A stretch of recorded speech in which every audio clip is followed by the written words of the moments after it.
Tornado Alley lived up to its reputation this week. At least 8 tornadoes raked Oklahoma, including 3 powerful twisters that tore through the heart of the state. One of them was a monster, an EF5 that ripped apart large sections of central Oklahoma, from Newcastle to Moore to eastern Oklahoma County.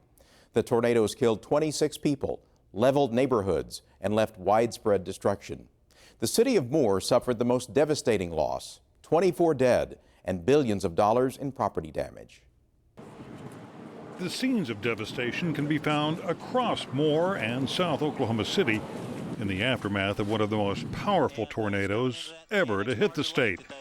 The first signs of danger appeared in the early afternoon Monday as the skies over central Oklahoma darkened. It was evident this was no ordinary storm. It's continuing to track straight east, and as you can see, this thing hasn't decreased in size any. And I'm actually kind of getting a little closer than I want to be to it right now, but this thing is sucking us in. National Weather Service meteorologist Rick Smith says the first tornado warning was issued at 2:40.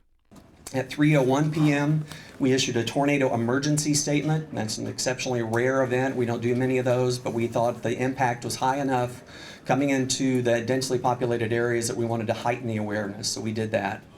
The tornado touched down just west of Newcastle, and by the time it struck Briarwood Elementary School in Moore, it was a monster, an EF5 with wind speeds estimated at more than 200 miles per hour. Briarwood suffered major damage, but amazingly, no loss of life. The surrounding neighborhood was also flattened. Kibby McCoy says his stepdaughter and her husband took cover inside their storm shelter as the twister passed overhead. They had about 10 minutes to get in once they heard the storm was coming. It was her and her husband and the dog, and they survived. They did have to come in actually and rescue them and get them out of the storm shelter.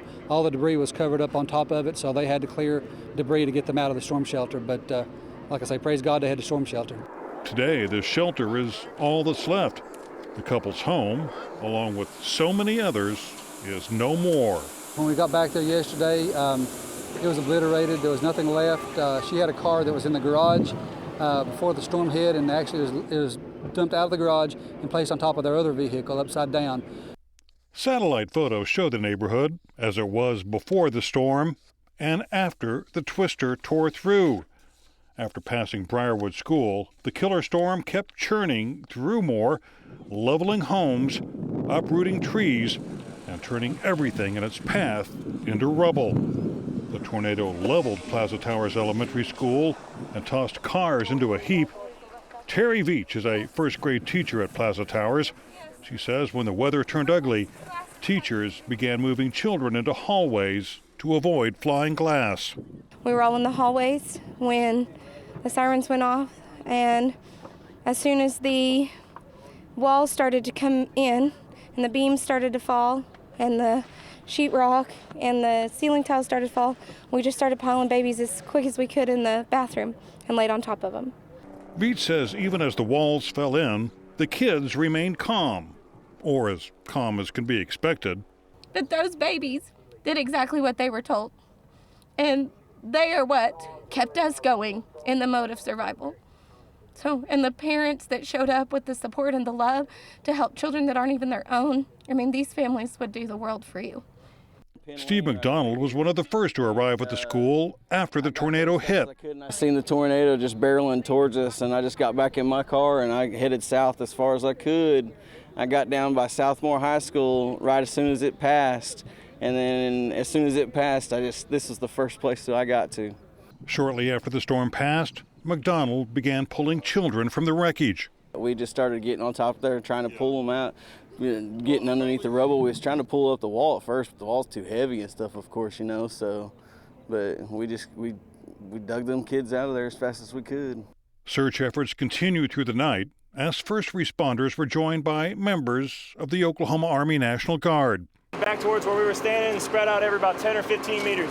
Soldiers secured the perimeter of the school while rescue workers cut into the rubble, moving debris bucket by bucket in a frantic search to find survivors.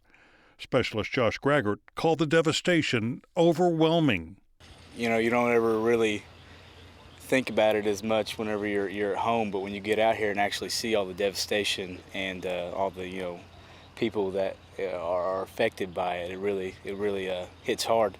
7 children died at Plaza Towers. The tornado claimed more victims as it ripped through Moore and into South Oklahoma City. The devastation extended to the Moore Medical Center, where much of the 2-story structure simply disappeared.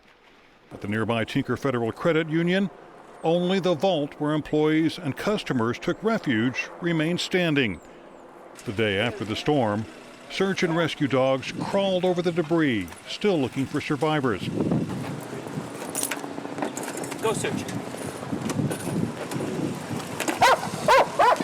As the search continued, FEMA Director Craig Fugate emphasized the need for people in the affected area to let loved ones know they were okay. One of the challenges with this type of event is because the devastation is so bad, it's difficult to get a handle on how many people may be missing. So if you did live in the areas, you were impacted, let people know you're okay, so we're not looking for people that we don't need to be looking for. On Tuesday, Governor Mary Fallin took to the skies for an aerial view of the damage. It is very wide. It is hard to look at because there is so much debris on the ground itself. In many places, homes were absolutely destroyed, taken away. There's just sticks and bricks, basically. Despite the devastation, the governor sounded a hopeful note. In the midst of tragedy and loss of life, we've also seen the resilience and the courage and the strength of our people. And we will get through this, we will overcome, and we will rebuild, and we will regain our strength. And in Washington, the president added his voice to those pledging to help the city rebuild. We recognize that you face a long road ahead. In some cases, there will be enormous grief that has to be absorbed, but you will not travel that path alone. This is the 4th major tornado to strike Moore in the last 15 years, and in a community that has suffered so much, the sign on the damaged Warren Theater marquee said it all. Steve Bennett produced this report. Steve, the death toll from the storms was originally thought to be much higher. What happened? Well, I think you can blame the confusion that usually accompanies a disaster of this sort. I think in the early hours, we were hearing numbers like 51 fatalities.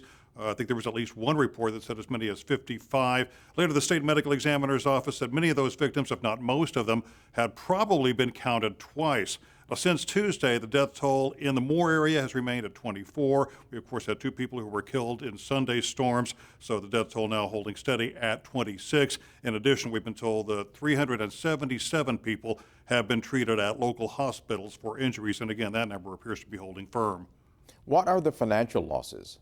Well, that's been something of a moving target. According to the State Insurance Commission, we could be seeing losses of anywhere from $1 billion to $2 billion. Those could go much higher. At least one catastrophe modeling firm has put the total replacement value of all of the damage at anywhere from $2.2 to $6.4 billion. And of course, if that higher number holds up, that would certainly make it the costliest disaster in Oklahoma history.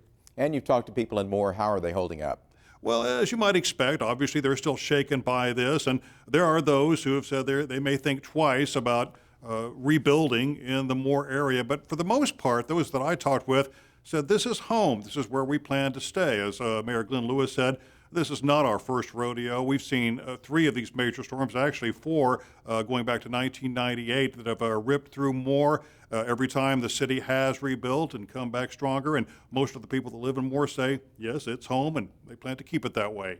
Steve Bennett, thank you. Thank you.